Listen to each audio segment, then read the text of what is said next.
Does NC State strike you any particular way, different than most Power 5 opponents, or similar? Yeah, I wouldn't. Yeah, I would say some of the things that you would anticipate. Elite athleticism, length. Great rebounding. Highlight plays. I would say they have all of those in abundance. But yeah, I think they're a very good team. Seaborn is pro, and just such a terrific dribbler, ball handler for somebody his size, creates so many problems. I mean, for a guy who gets over 10 rebounds a game, to be able to handle the ball like that is incredible. So, but no, I think their transition offense, their athleticism and length, I mean, all those things are scary and, important for us to take account of and prepare for. Richmond's had fair success against Power 5 opponents on your watch. Is there an approach that allows that to happen? In recruiting, recruiting good players is the most important part. Yeah, I think so. I think that, I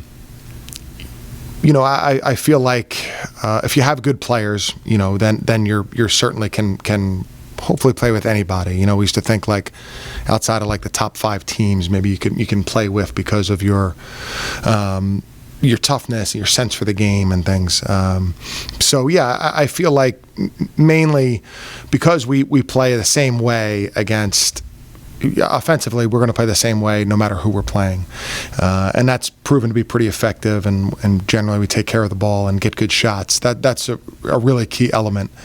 And then defensively, there are going to be things that when you play some teams, there's a pick your poison. That, hey, they shoot so well and they're great driving to the basket. You got to pick your poison on certain guys. But not every team has that, no matter how highly ranked or how good they are. And so I think you have to try to find some things where, hey, they're elite at this. We have to try to take that away at all costs. We have to try to take that away. And then if you can be successful there, then it gives you a great chance, because it's usually the other team's biggest strength. Chris, I know this is an experienced group that you have, but I'm curious, do you get the sense that they have a little more juice leading up to the fact that they are going to play a Power 5 school in NC State? Yeah, I think it's always something, we're playing in an NBA arena, we're playing against NC State, that always is going to give you more enthusiasm, excitement as you prepare. We're finished finals. That's also going to give us more enthusiasm and excitement. But yeah, I feel like, these are opportunities, and we try to schedule as many as we possibly can, but it's still fairly rare. So a great opportunity, and we're definitely trying to put in as much work as we can to be as best prepared as possible. You touched on it with the fact there's no finals, so there's no schoolwork they got to worry about for at least a month. How big is this month stretch for you guys that is solely about basketball for the players? Yeah, this is usually our, the coaches, I think it's our favorite time, because we have time to, we'll usually get in there and work with guys in the morning and practice session in the afternoon. We're together a lot. We're eating meals a lot together. And I think that part of it is when you can really, you get to know your team even better. Even though you're in the midst of a lot of games and travel and preparation, you really can be around your team a ton. So yeah, it's very important. At the end of the last few games of the non-conference into the first games of conference, always critical, and even better when you're just together so much of the day. Biggest point of emphasis, rebounding or coming out with fire and energy early in the game? Yeah. Great point. Probably, I would say transition defense and rebounding. I feel like, fire and energy are kind of more. We're always trying to do that. I think specific to this game, our transition defense and rebounding are critical. Coach May, you have an odd schedule here with Old Dominion on Sunday, late afternoon. Does the week going into these two games change because of the rapid-fire nature of the weekend? No, it does not. I remember when I played in the Ivy League, we played back-to-back.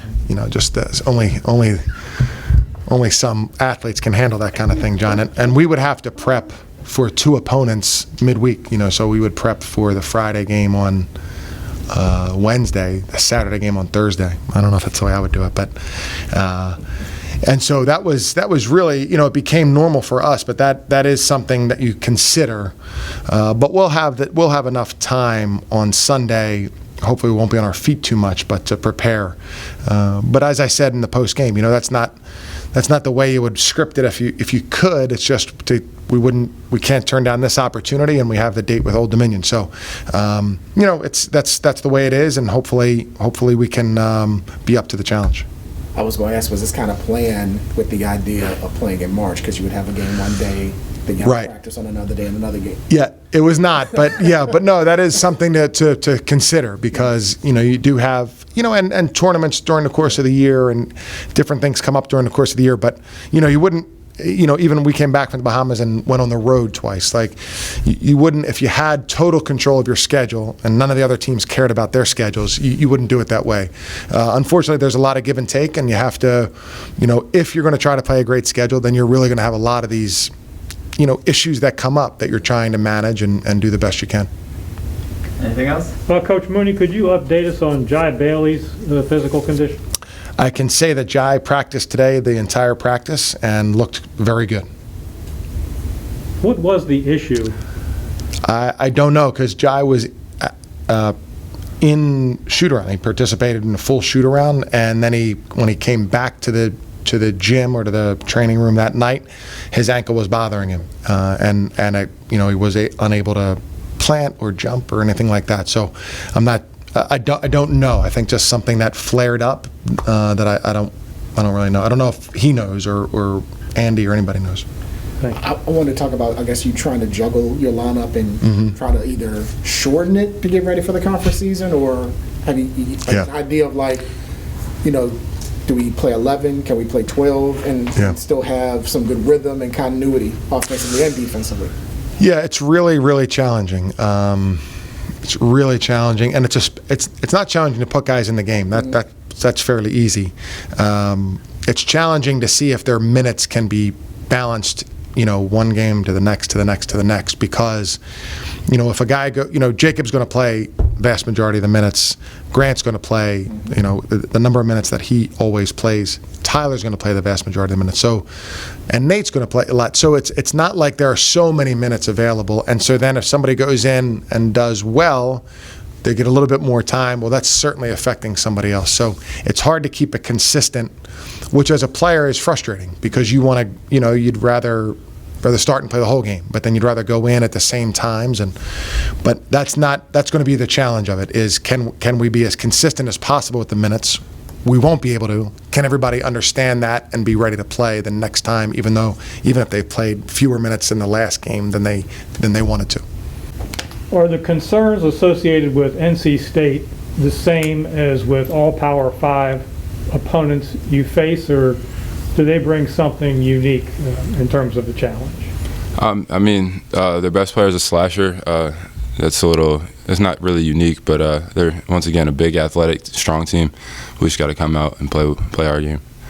Your three-point shot seems to have added altitude this year. Has it, or I just didn't notice previously? It looks mighty high.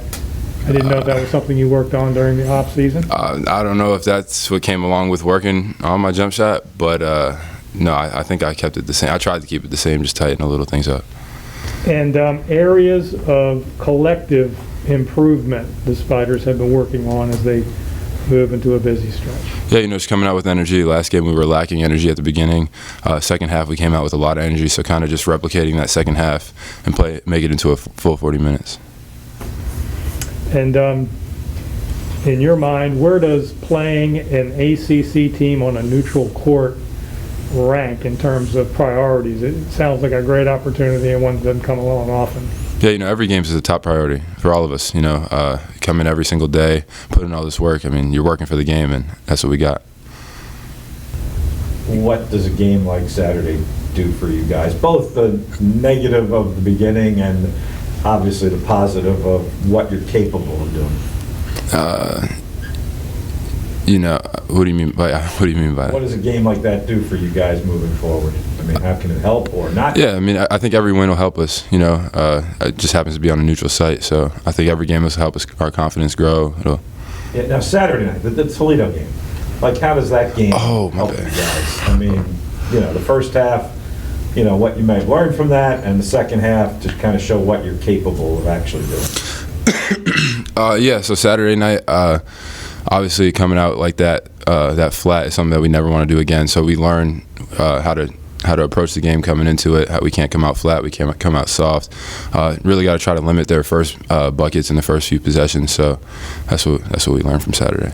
How about the second half? What did you learn from what you're capable of doing? Learning that we're resilient, learn that that we can play with fire, with intensity, with toughness, and I think that's what we're going to try to keep pushing forward. Is there a different preparation physically playing in Charlotte, North Carolina on a Friday night, and then back in the Robbins Center late Sunday afternoon? I don't know if you hydrate more or lift more, anything involved there? The approach might be different on Saturday, but you know, Friday, I'm gonna leave it all out on the court, not trying to conserve anything for Sunday, not try to keep my body in perfect condition for Sunday. I'm just trying to go out and get a win on Friday, deal with whatever comes about on Saturday, and get ready for Sunday.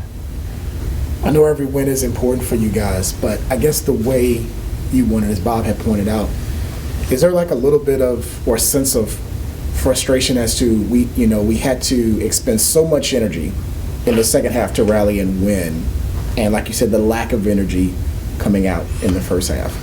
I wouldn't say there's frustration towards how much energy we had to expend. I think there's frustration as to the softness we came out with and that put us in that position. But I don't think I ever look back at a game and say, oh yeah, I could have conserved so much more energy if I hadn't come out that way. You know, I'm trying to leave everything I have out on the floor every single night. Well, I guess I meant maybe the expend so much energy, but just, like you said, the way you came out, we're a much better team than that. We've shown that throughout the course of the year.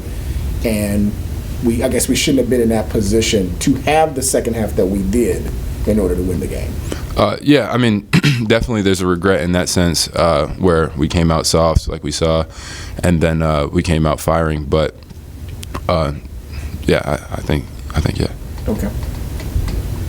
Coach mentioned it on the coach's show. Jake mentioned it. There was a pretty good motivational speech at halftime of the Toledo game. You guys are veterans, though. Did you need that, or was it within yourselves that you knew it was coming, what you had to do in the second half, or was that actually, did that, kind of help motivate you guys? Yeah, so I definitely would say it helped motivate us.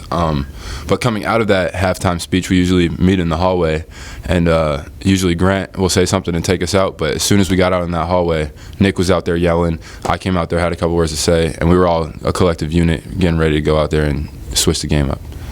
Is that something you had done before, or was it new for you? It was definitely new for me. I think that is something that I do have in me, and for the circumstance like it came out of me. But that's something I need to definitely work on and make it come out myself, not have a circumstance bring that out. But do you feel you need to do that maybe a little bit more as the season goes on? Absolutely. One of the leaders on the team? Absolutely. I think any position of leadership I could take and step up and make my voice heard and can help the team is a perfect opportunity for me. It's supposed to be a neutral court game. Would you anticipate it being a neutral court game in terms of support in the stands? I'm not sure. I think I'll have a good amount of family and friends there, so that's all I care about for myself. But I mean, it's closer to NC State than it is to here, so they might have a crowd, they might have a few people in there cheering for them. But at the end of the day, we got to get a win.